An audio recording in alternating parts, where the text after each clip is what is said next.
Hi everyone, welcome back to the channel.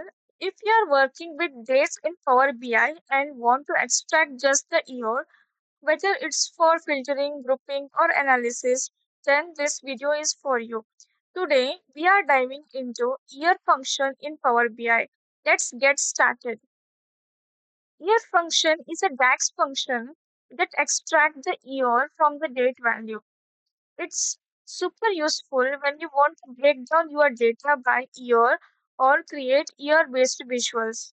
Syntax is very simple. Year,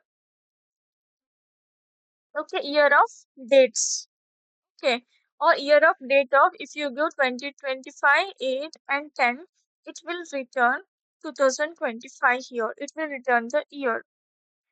Okay, let's say you have a table called the sales data. Okay,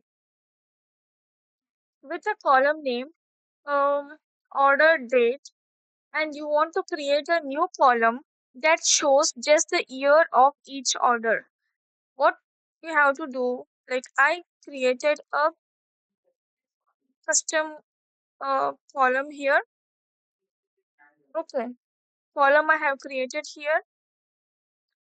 Order year is equal to year of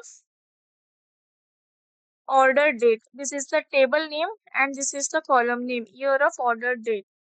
What it will give, it will extract the year from this date. So here you can see 2021 from this row 2022.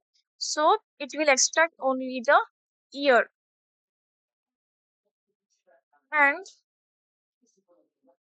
make sure your date column is in the date format, not text. Okay. Then when you use, and what is the real world use cases for this one? While grouping the sales by year. Okay, second point is creating year filters in slicers. And third point is comparing year over year performance. In this use cases and all, you use the year function. Okay, you need a year.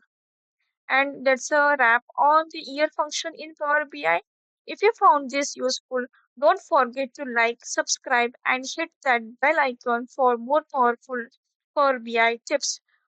Comment if you want me to cover other DAX functions. And yeah, thanks for watching.